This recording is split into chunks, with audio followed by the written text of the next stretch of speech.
from the campus of the University of Nebraska at Omaha. Consider This, a program of issues and information behind today's news.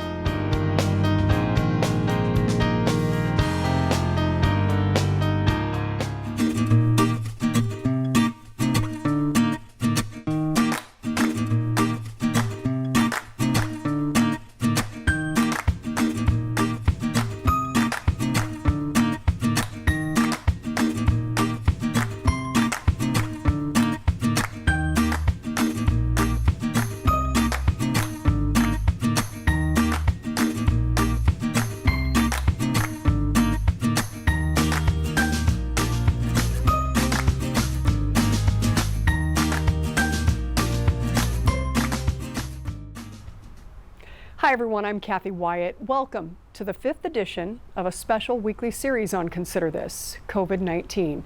Today's focus, kids and what parents should know. Joining us via Zoom to talk more about it is Katrina Kortz.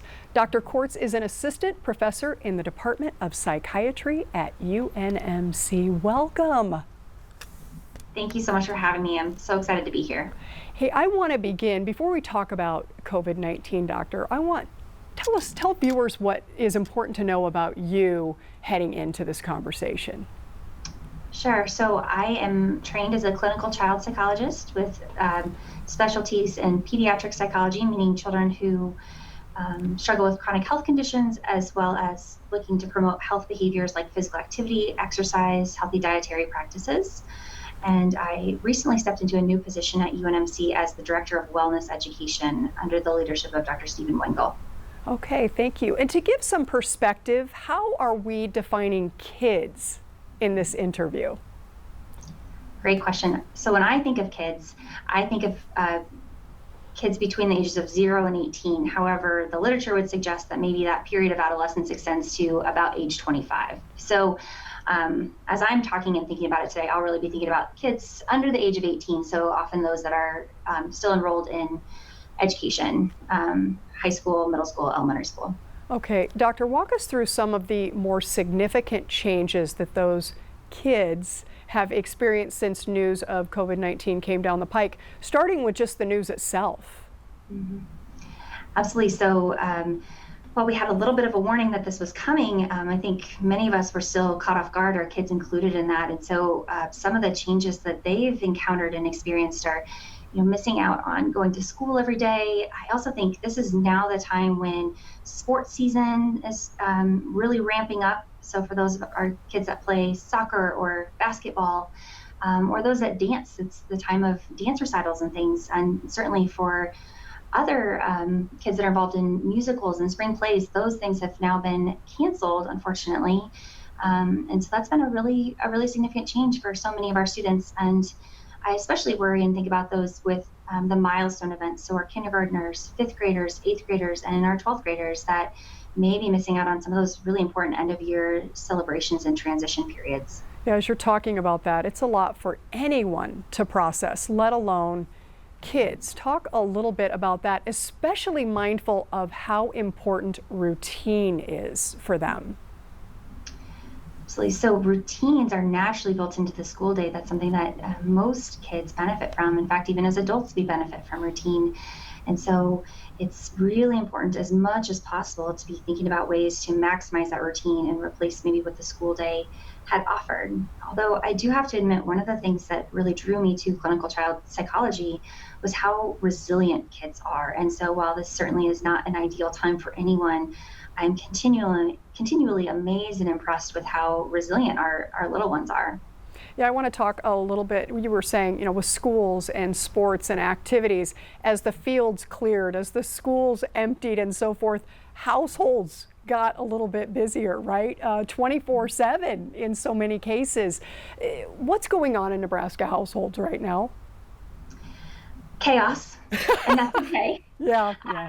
Parents, I really have a tremendous appreciation for all the things that parents have been asked to take on as a result of this pandemic. So as we've already highlighted, that kids are out of school, but that means that so many parents are now, and caregivers are asked to wear multiple hats all at once and at the same time.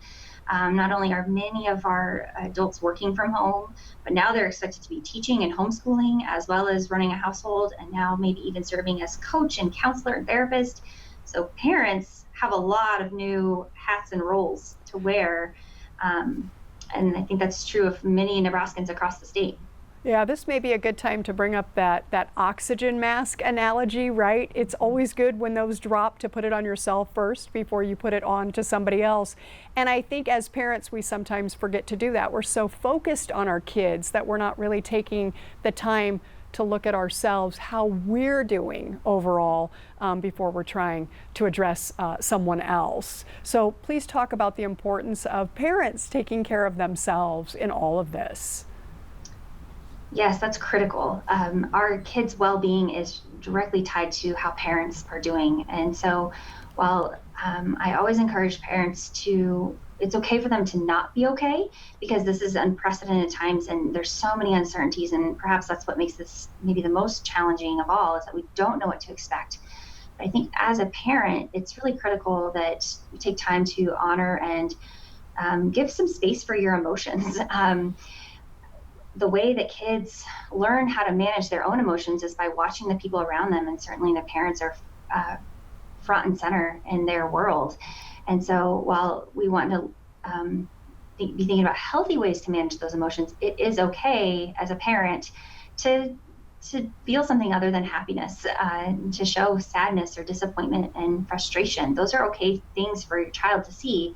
What we really want to be emphasizing is how kids manage those emotions. And so they're going to, again, learn that from the adults around them. Yeah, and once we've addressed that self-care and we are able then to look a little bit more clearly at what's going on with our kids, what are the warning signs, Dr. Quartz, in terms of, adjustments, yeah, those are sometimes very, very difficult, but there have to be signs that would tell us this just isn't quite right, even in these unprecedented times, right?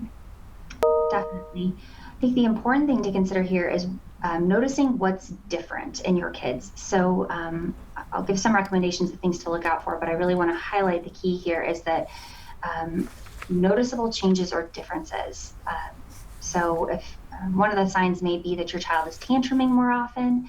The big thing is, were they tantruming a lot before and it's just kind of continued into this wave of the pandemic, or is this an increase in the number of tantrums or the meltdowns, the blow-ups that they have? Another really key factor can be sleep. I look for that in many of my patients and encourage the parents that I work with, to do that as well. So if they're noticing that their child is having a hard time falling asleep, staying asleep, or they're just not sleeping as well, oftentimes that can be a sign that they've got some big thoughts rolling around in their head and they're not quite sure how to manage them.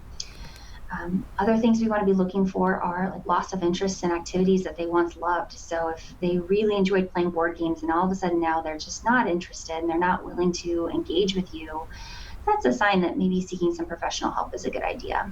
Yeah, I was going to say, so let's talk a little bit about those solutions. To recognize that something is going on is one thing, right?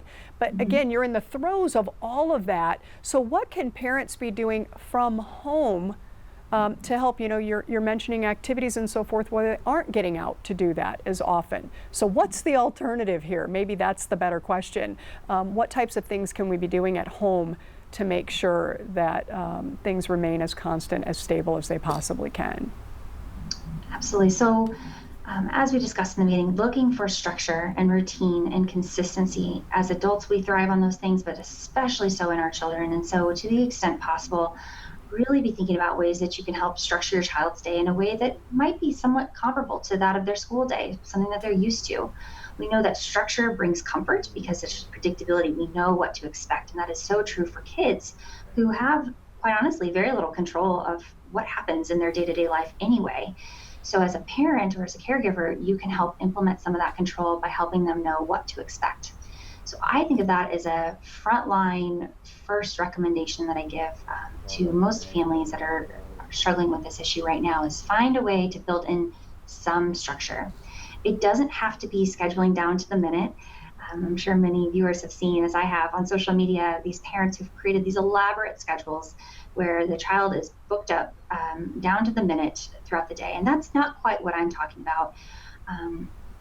I'm thinking more about what are the consistent parts of the child's day, and can we create them in an order and help them understand what's coming next.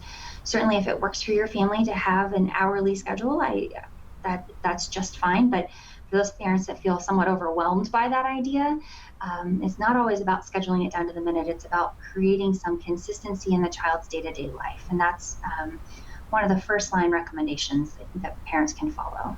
Let's talk just for a minute about keeping it simple, right? I think sometimes when we're thrown a curveball, we tend to be reactive, right? And maybe say or do the first thing that comes to mind, when in fact maybe it's just better to keep it simple. Mm-hmm. Absolutely. We're humans, and this is, again, unprecedented. So we're all experiencing a wide range of emotions at any given time. And sometimes we have multiple emotions at the same time. And so it can be very easy to then say things we don't mean or do things that we don't intend to. And so absolutely there is an element of keeping this simple, simplifying things. We're not necessarily encouraging you to go out and start a new hobby or build a new skill or activity. I think there's a lot of that floating around on social media right now. Like, what are you going to come out of the pandemic knowing or doing differently? So instead, maybe this is a time to return to the basics and get back to the things that you as a family enjoy and love, not necessarily to add one more thing or one more skill or hobby to the list. Yeah. One of the things that I wanted to talk a little bit about, of course, with this change, comes a change in family dynamic. I mean, these households are changing. You've got, maybe parents who are out quite a bit with their jobs, maybe some traveled. Now everybody's at home, and that dynamic is changing, and not always for the better. There are stories that are cropping up now in terms of people not being able to really cope or manage all of this that's going on. So what would you say to those, especially those parents out there trying so hard, but not really able to be where they want to be for themselves and for their kids? I also think that's a natural instinct as a parent. It's certainly something that I hear come up a lot in my practice pre-COVID about, I just want to do this thing better. I just want to be better at this parenting thing, or what can I do? And so I think first and foremost, it's important for parents and caregivers to give themselves some grace and recognize that maybe this pandemic isn't going perfectly and it doesn't look like what you're seeing on Instagram or the Pinterest things that people are posting, and that's okay. However, if you're really starting to feel overwhelmed or feeling like you need some extra support because it's, the tantrums are out of control, the household really truly feels in chaos, and you yourself don't know how to manage that, now is a great time to reach out and get some professional help as well. SAMHSA has a 24-hour, 7-day-a-week crisis line that's free and available that you can call and get some support if you yourself need it. But then also thinking if you're looking for more ongoing support and help, now is a great time to initiate services with a behavioral health provider. Most of us have moved to these virtual visits, meaning that you can do telehealth from the comfort of your home. And in fact, in some ways, it might actually be easier because you're not having to drive into, let's say, a medical center campus or to another office building. You get to do it from your couch or from your bedroom, whatever's easiest. So there's a lot of ways to virtually connect with professionals, not only to give parents the support that they need, but also to help with some of those bigger behaviors that may be coming from their kids. Yeah, Dr. Kortz, I'm so glad that you're bringing this up, because so often parents just feel buried beneath everything that's happening. And some of the most difficult things to do are to find those ways to take the first few steps to get out from underneath it all, right? Absolutely. That is one of the hardest parts is, first of all, recognizing, okay, now it's time that I need some extra help. I need some professional help. And then two is maybe finding that provider or figuring out what are the next steps. How do I even go about finding someone in the community that can be supportive of my family and I during this time? And so you're right. Those are really hard steps, one, to acknowledge, and then two, to actually take action. And I guess my urging would be, if you feel like you're on that bubble and you're not quite sure, go ahead and reach out and ask for help. Schedule the appointment, find a provider. So that way you can always cancel the appointment. But at least then if things get worse or they feel like they get worse, then you've already got somebody on the line that can help you. Yeah, and one of the things that I know we as humans tend to do is when things get difficult, we try to take a time out and walk away, right? And then maybe reintroduce ourselves into the situation. Kind of tough to walk away when you are all in the same house, and the kids especially not able to go play with other kids. I mean, kids need kids, right? And so I wanted to talk a little bit about the social distancing and how you are talking with folks about bridging that gap, especially for the kids. So you're right.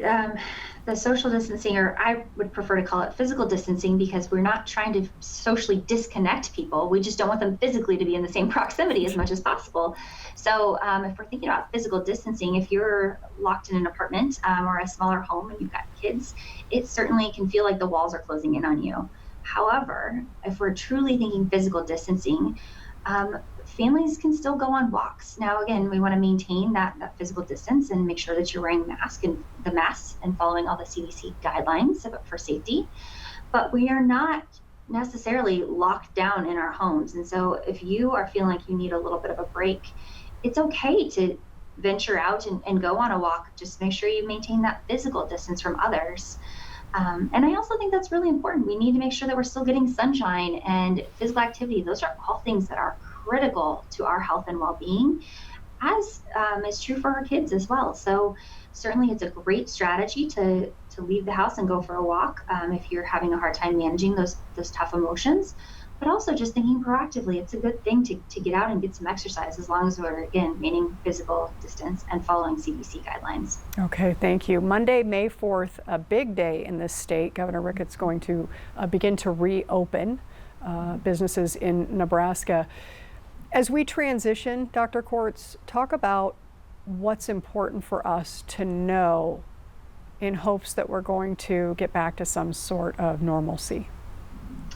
Yeah, so one of the things that's come to mind as I think about the state kind of reopening on May 4th is that maybe individuals will rush back into the communities and go back to kind of pre-COVID normal day-to-day activities. And I want to caution people against that.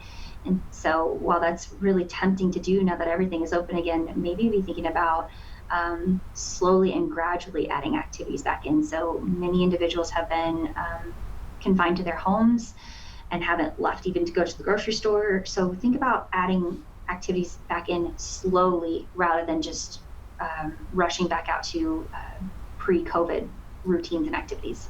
And it may be what we advise in a lot of situations, and that is simply to prioritize. Talk with us a little bit about the importance of taking a few steps back, right? You said we may have a tendency to rush forward. You're probably right. So talk about the importance of taking a few steps back, getting that perspective, and really taking the time to prioritize what is truly important for us right now to be able to move forward in the best way possible. So everyone's priorities are going to be a little bit different, naturally. So the things that feel most critical to you might be very different from your neighbor. And so maybe it's wise to even create a list of what are the top priorities, the things that need to be accomplished now that the world is opening back up again, and really sticking to that list. And so if you're really feeling like you could use a trip to the grocery store because your groceries have been maybe delivered or someone has been bringing them to you in some fashion, then maybe a trip to the grocery store is where you start. That's at the top of your priority list. For others, there might be other things where they've already been going to the grocery store, so they want to add something else. But I think the big thing here is our priorities all may look a little bit different, and that's okay. But knowing what your priorities are when you are transitioning back into normalcy or the next normal is going to be critical. Yeah, Dr. Kortz, I want to go back a little bit to school. School's such a big part of kids' lives, and you had defined earlier in the interview kids being, 0 to 18. I'm sitting here and I'm thinking about those various milestones, which we kind of talked about earlier. But you think about the kids who went to school for the first time this year, and this is how that first school year ended. You think about those kids who, in their faith lives, first communion, confirmation, those things that didn't happen. You think about the junior high students, the 8th graders who are going to be moving on to high school, and then finally those high school graduates. those are big deals in the lives of kids, and they will have, no doubt, have been impacted because of all of this. So please let's go back and talk to those kids specifically who are feeling like, wow, this wasn't quite what I was thinking, and how do I bring closure, and then how am I able to open that up again? Right. To me, quite honestly, the first step is to just validate that experience. So oftentimes as adults and caregivers, we are groomed to be problem solvers and fixers, and we want to step in and we want to fix things.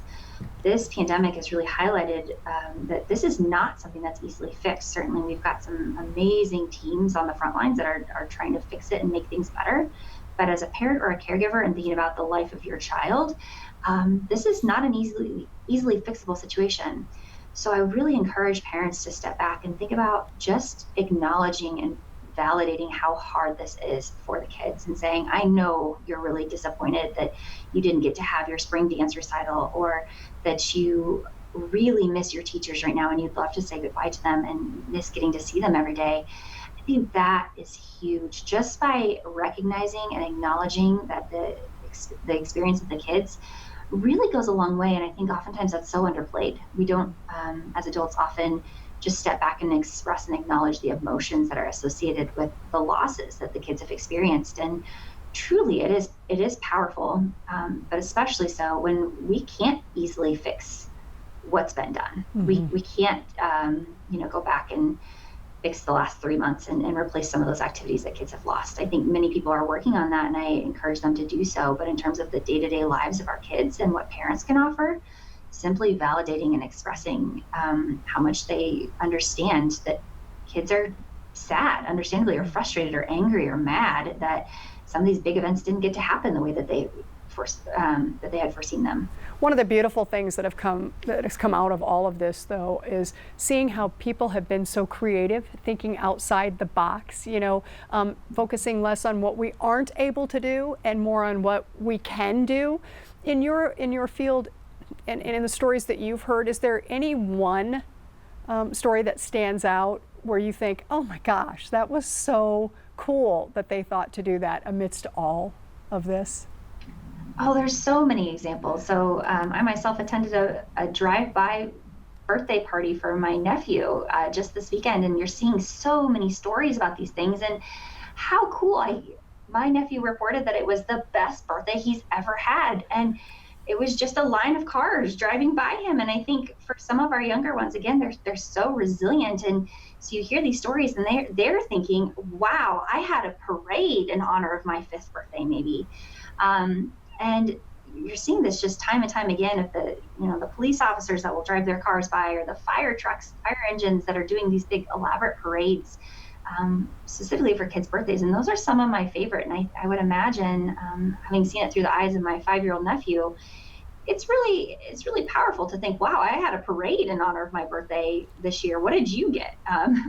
So those are some of my, just my favorite examples of ways that we are still able to build community and connect, even though we can't physically be in the same space. Yeah. Knowing that hopefully kids will go back to school in the fall. Advice, tips on what we should be doing this summer?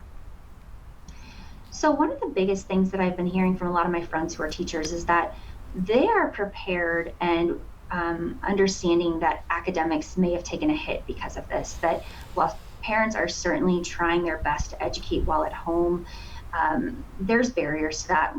Many of our parents aren't trained as teachers, or they've got to work at the same time and do a number of other responsibilities in addition to now doing the academics for their children or helping with that. And so one of the thoughts that's really been triggered for me, thinking about what we can be doing now as well as into the summer, is making sure that we are sending emotionally healthy kids back into the classrooms in the fall. Because our teachers are well equipped to help catch our kids up academically. They are so prepared for this, and they will have plans about ways to review or catch up or hit any of the material that's been missed because of the pandemic. But what they are less equipped to deal with are the emotional outbursts and challenges that kids may be experiencing or facing as a result of this time. And so I think as a message to the families and the parents out there is really to be focusing on how your kids are adjusting and adapting during this time, making sure that you're spending time together as a family as much as possible, and that you're doing fun things together, and that academics doesn't become such a source of contention and stress within the family. Now, certainly it's going to be stressful, and so I'm not saying stop doing all homework or academic work. That's not what I'm getting at. But I think really trying to find the balance between how hard you're pushing academically and just the overall social and emotional development of your child is just as important in some ways, and also helps prepare them to go back to school and ready to learn come the fall. Yeah, and while we seem to be making a little bit of progress, especially with news of businesses reopening on the 4th, conversations are still going to arise about COVID-19 with our kids. What's the most important thing parents can remember when talking with their kids about this particular topic? Mm-hmm. One thing I really encourage parents to focus on the things that they know. There's so much uncertainty out there right now, and we know that when there's uncertainty, it only contributes to stress and anxiety. And so rather than focusing on the things that we don't know, really focusing on what we do know. So we know that we can help control the spread of the disease by washing our hands. And we know that maybe certain things are still going to happen.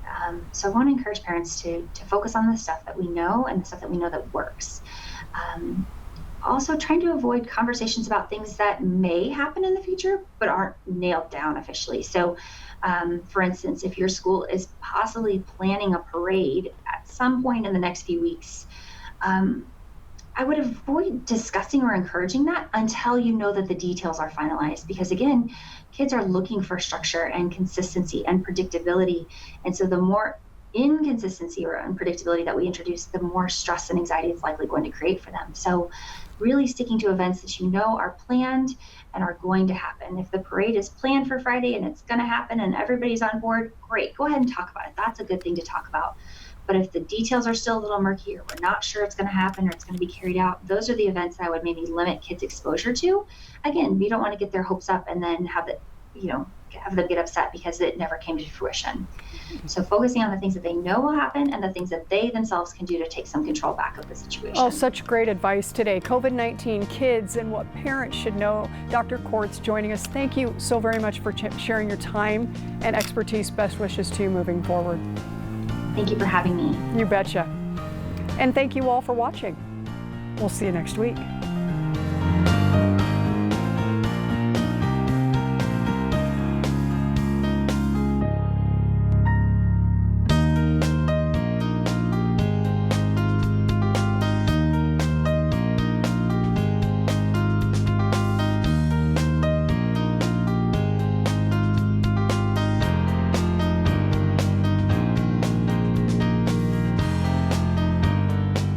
Consider This is an issues and information program produced by UNO Television. More information and program archives can be found at netnebraska.org/considerthis. If you'd like to share your comments about this program, call UNO Television at 402-554-2516 during regular business hours, or send an email to cwyatt@unomaha.edu.